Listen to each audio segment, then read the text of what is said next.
A block is a generally defensive move where your hand or arm intercepts an incoming attack with enough force to stop or redirect it.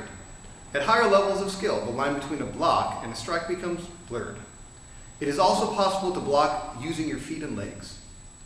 Students may initially be asked to perform these blocks from a neutral stance, and later on they will be expected to perform these blocks from a variety of stances in combat scenarios. New students should practice blocking slowly until they develop the correct timing and hand-eye coordination. Because it is meeting force with force, new students may find that their arms are sore after training. This is normal, and usually with time their body will adjust to the new stresses placed on it. Training should include blocks performed slowly against an opponent to develop body awareness, timing, and technique. Once the student has developed some skill, the blocks will be practiced with speed and power against a partner's attacks. Finally, the student should begin to incorporate their newly acquired skills during sparring. Although we will be looking at blocks in isolation today, in practice, blocks should be trained and executed in combination with strikes and movement.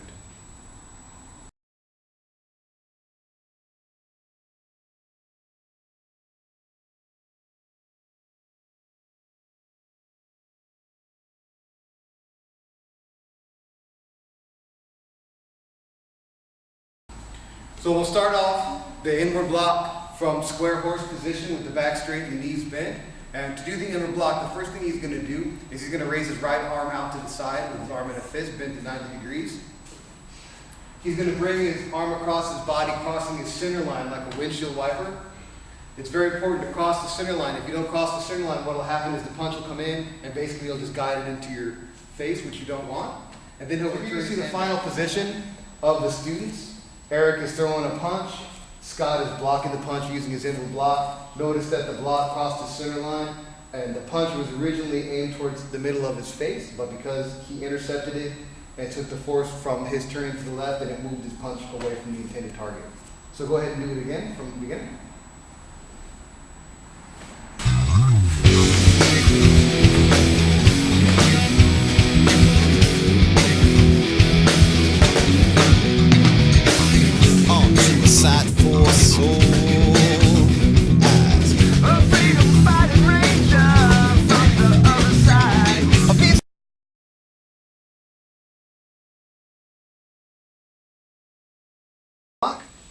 Punch comes in and hold the outward block.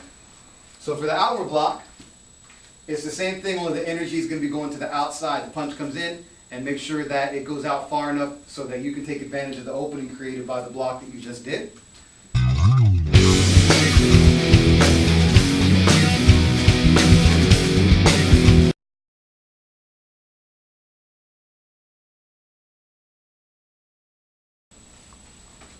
For the upward block, it's important that the blocking arm is at about a 45-degree angle. What will happen is as the strike comes in, not only are you intercepting it, but the angle of your arm is going to help deflect that punch off to the side. If the blocking arm is just straight up on your head like that, all that power is just going to transfer right from the strike right into your head, which you don't want. Ready?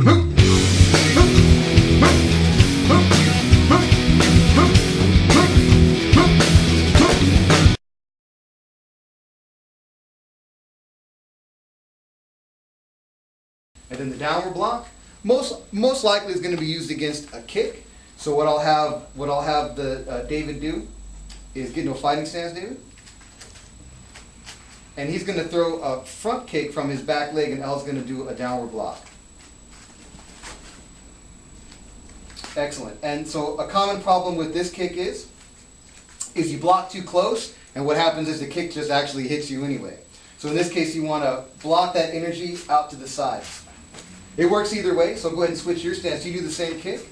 Doesn't matter whether it's inside or out. The kick comes in. She's going to do her downward block, and it works either way against the same kick. Thank you.